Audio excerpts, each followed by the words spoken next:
The bass line hit like thunder through the marble floors of the Meridian Tower's penthouse, 47 stories above Manhattan's glittering chaos. Sheikh Rashid al-Mansouri adjusted his cufflinks and watched the city breathe below him, unaware that in 3 minutes, everything he thought he knew about power would shatter like crystal against concrete. The elevator doors whispered open behind him. His assistant Marcus stepped out, tablet in hand, followed by a young woman whose presence seemed to pull all the air from the room. She wore a faded denim jacket over a simple black dress, her dark hair pulled back in a ponytail that had seen better days. Her sneakers squeaked softly against the polished floor. "This is Elena Vasquez," Marcus said, his voice carrying that particular strain of someone delivering news he wasn't sure how to package. "She's here about the scholarship program." Rashid turned, and for a moment, the practice smile he'd perfected through 1,000 business meetings faltered. The girl, she couldn't be more than 19, stood with her chin up, but he caught the way her fingers worried the strap of her worn backpack. Her eyes held something he recognized from his own mirror, years ago in Dubai when his father's empire had crumbled and left him with nothing but debt and determination. "Mr. Al-Mansouri," she said, and her voice carried the musical cadence of someone who'd grown up switching between Spanish and English. "Thank you for seeing me." The scholarship program. Right. His latest philanthropic venture, designed to identify promising students from underserved communities and fund their education. Tax-deductible compassion, his accountant had called it. But looking at Elena now, Rashid felt something shift in his chest, a recognition that made him uncomfortable. "Please, sit," he said, gesturing toward the leather chairs arranged around a coffee table that cost more than most people's cars. "Marcus tells me you're studying at Hunter College." "Community college first," she corrected, settling into the chair with careful grace. "Then Hunter, double major in business and social work." She paused, then added with a slight smile, "Your scholarship application asked about unconventional paths to success." Rashid found himself genuinely curious. "And what's your path?" "I clean offices at night to pay for classes during the day. My mom works 3 jobs to keep our apartment in Queens. My little brother's got a gift for math, but he's starting to run with kids who think dealing's easier than studying." Elena's hands stilled on her backpack. "I applied for your scholarship because I want to open community centers in neighborhoods like mine. Places where kids can go instead of the streets." The music from his sound system shifted to something with a harder edge, and Rashid caught Elena's foot, tapping almost imperceptibly to the rhythm. Something mischievous flickered in his expression. "You dance?" he asked. The question seemed to surprise her. What? Dance? You're keeping time." He nodded toward her foot. Elena's cheeks flushed. "My mum taught me salsa when I was little, but I don't see what that has to do with—" "Everything," Rashid interrupted, standing abruptly. He walked to his desk, pulled out his checkbook, and wrote with quick, decisive strokes. When he turned back, he was holding a check for $50,000. "I dance to this song right now, and this is yours." The silence stretched between them like a held breath. Elena stared at the check, then at him, her expression cycling through confusion, suspicion, and something that might have been anger. "Excuse me. You heard me. Dance. 1 song. $50,000. He set the check on the coffee table between them. "No strings, no conditions beyond that. Just dance." Marcus shifted uncomfortably by the elevator. "Sir, perhaps we should—" "This is a test," Elena said quietly, her voice sharp with understanding. "You want to see if I'll humiliate myself for money." Rashid felt something cold settle in his stomach. "And do you want to see what you're made of?" "What I'm made of?" Elena stood slowly, her movements controlled but her eyes blazing. "You think you can measure someone's character by whether they'll perform for you like a trained animal."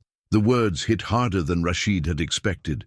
He thought of his own early days in America, the subtle and not-so-subtle ways he'd been asked to prove himself, to perform his worthiness for rooms full of people who saw his accent and his heritage before they saw his mind. "That's not what I—" "Isn't it?" Elena stepped closer to the coffee table, but she didn't reach for the check. You sit up here in your tower, writing checks and thinking you understand what desperation looks like. You think $50,000 is enough to make someone forget their dignity. The music continued its relentless beat, filling the silence that followed. Rashid found himself remembering a different song, a different dance, in a different time. He'd been 22, fresh off the plane from Dubai, with his father's debts following him like shadows. A venture capitalist in Silicon Valley had made him a similar offer, not to dance, but to explain his business plan in Arabic, for the amusement of the room. Let's hear how it sounds in your native tongue, the man had said, smiling like a shark. Rashid had done it. He'd stood in that conference room and pitched his tech startup in Arabic to a room full of people who understood nothing but his desperation. They'd laughed, written the check, and he'd built his first fortune on that moment of humiliation. You're right, he said quietly. Elena blinked, clearly not expecting the admission. You're absolutely right. This was a test, and it was cruel, and I apologize. Rashid picked up the check and tore it in half. I've become someone I swore I'd never be. The torn pieces fluttered to the floor like broken promises. Elena watched them fall, her expression softening from anger to something more complex. Why? She asked. Because someone once made me dance for money, metaphorically speaking. And I told myself I'd never forget what that felt like. Rashid walked to the window, his reflection ghost-like against the city lights. But success has a way of making you forget your own pain. Elena was quiet for a long moment.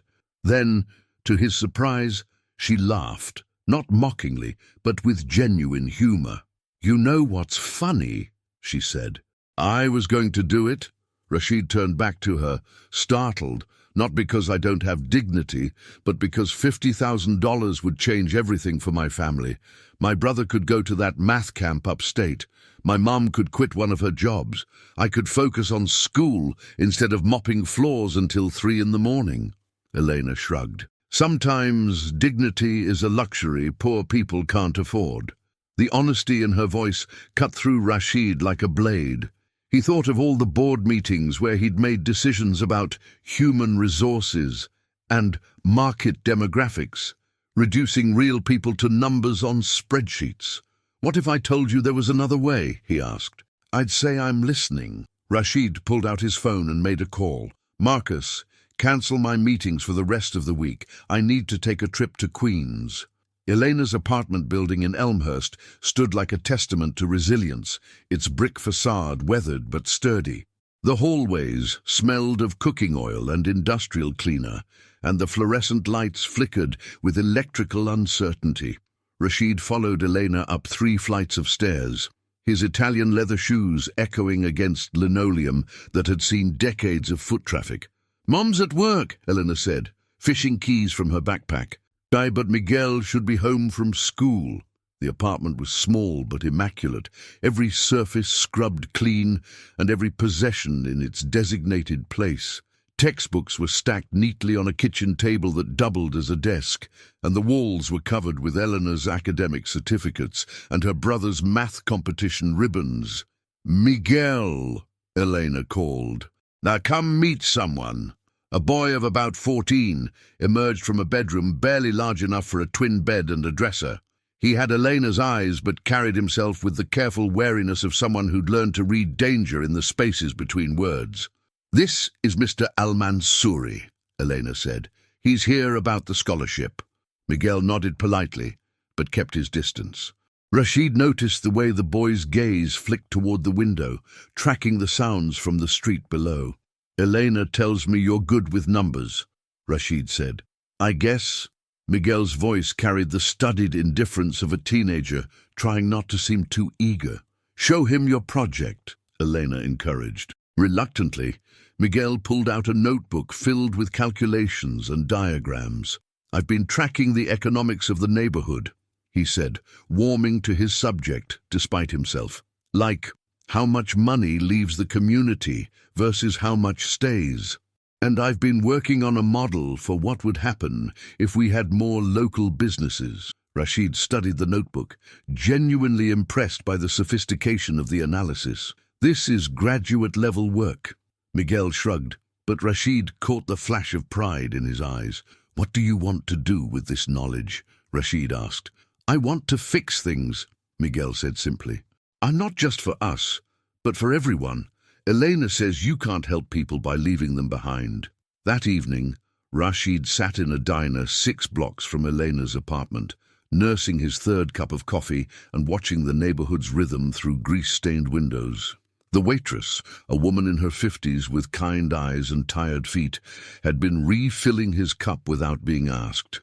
You're not from around here, she said, not unkindly. No, I'm not, but you're not just passing through either. Rashid looked up at her, curious. How can you tell? 23 years working this shift, honey. You learn to read people. Tourists take pictures. Cops watch the corners. Social workers take notes. But you're doing something different. You're listening.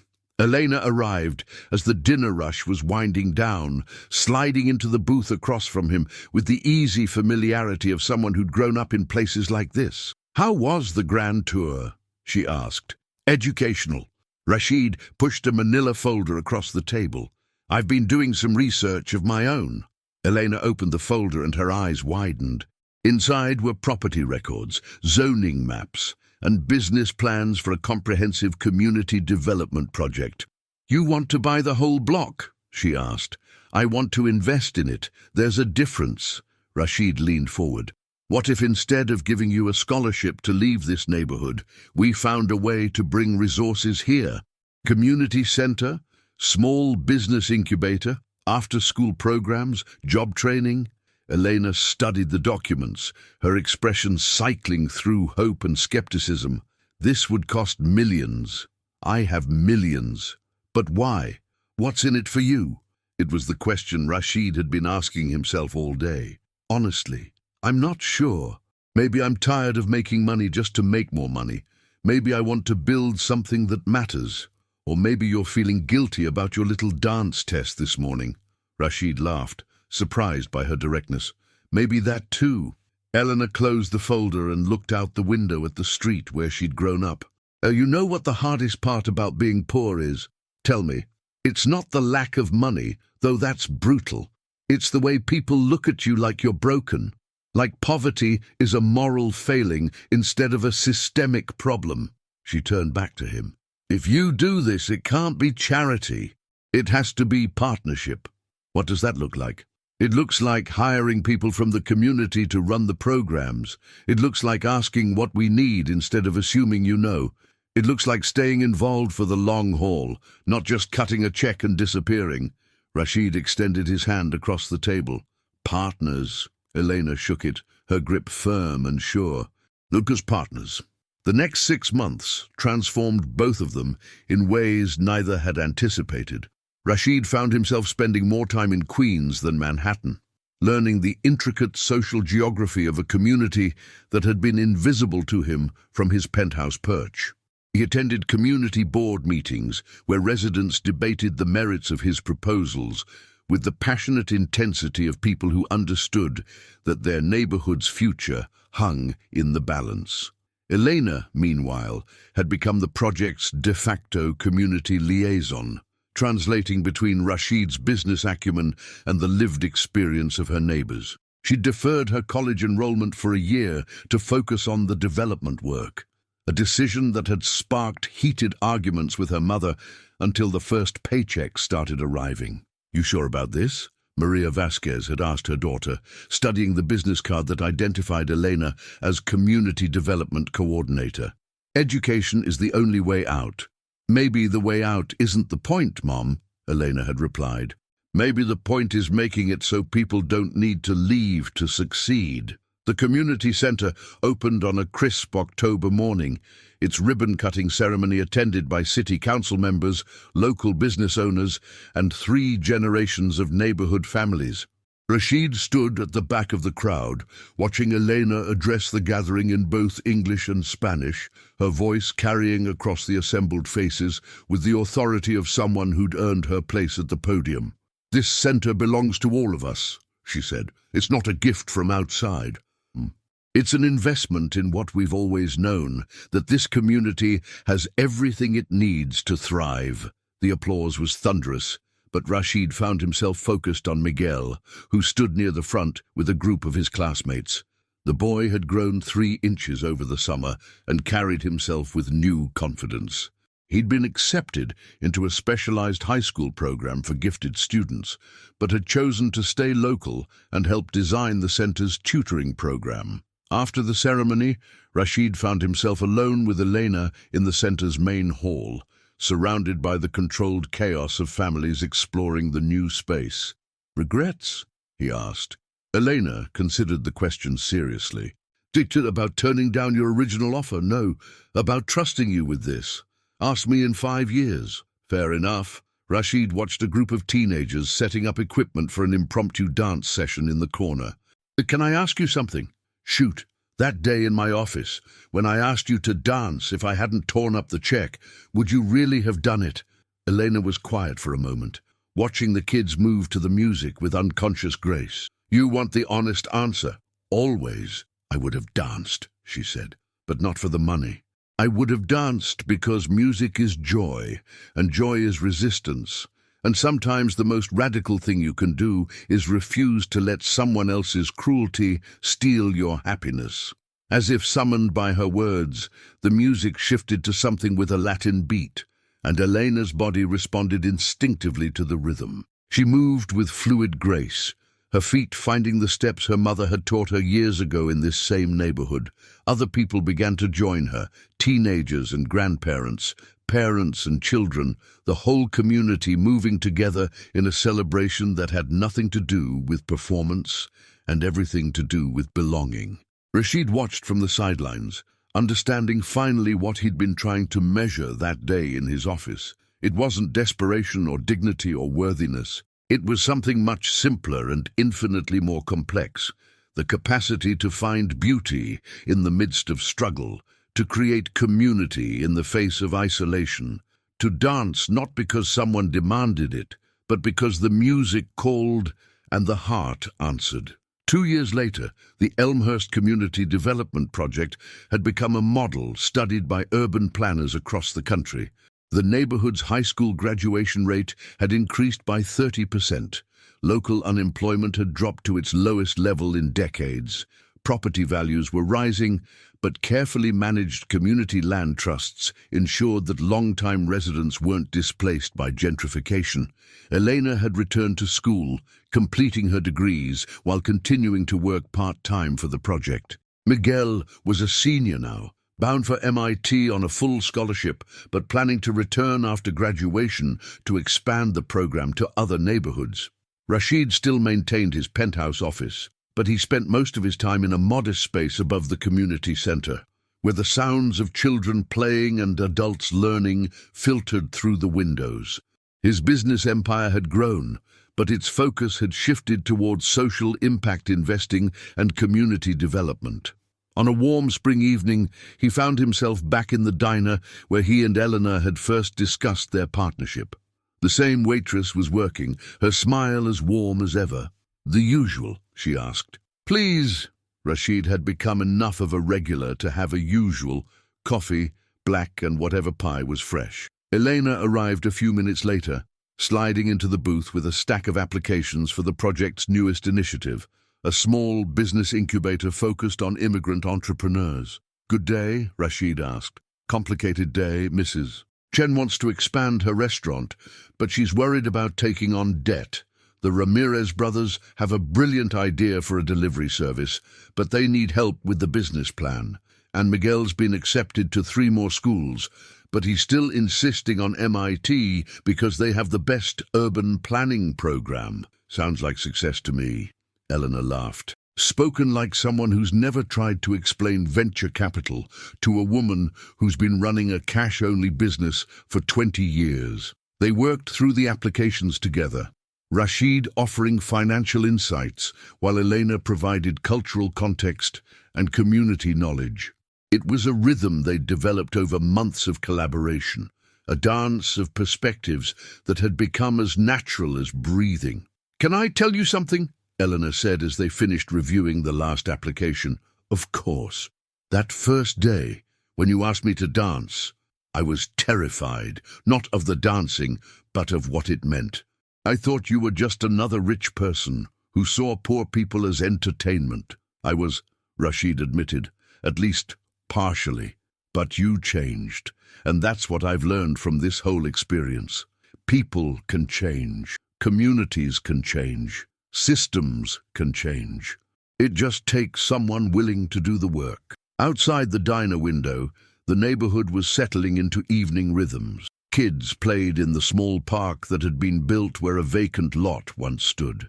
Adults chatted on stoops and fire escapes. The community center's windows glowed with warm light, hosting evening classes and support groups and informal gatherings that had become the heartbeat of the area. I have a confession, Rashid said. I've been thinking about expanding this model to other cities, Detroit maybe, or Phoenix, places where communities are fighting for resources and recognition. Elena's eyes lit up. That's ambitious. It's necessary.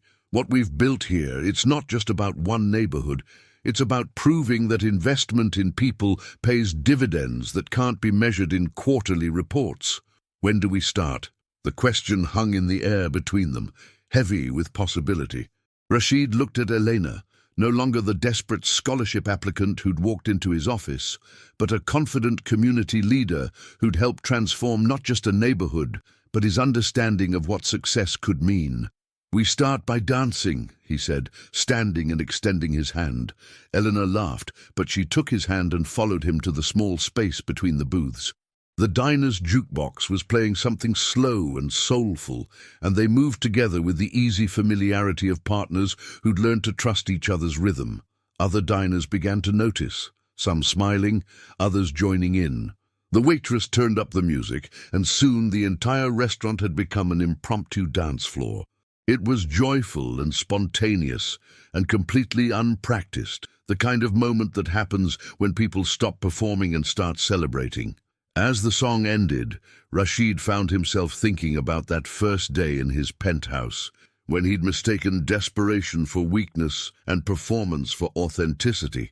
He'd learned since then that true wealth wasn't about what you could make people do for money, but about what you could build together when money became a tool for justice rather than control. Ready to change the world? Elena asked, her eyes bright with possibility. Ready to try, Rashid replied.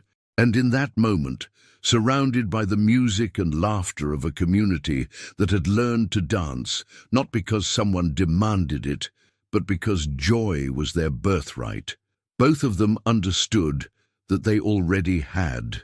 If stories about finding unexpected partnerships across difference speak to your heart, consider how you might build bridges in your own community.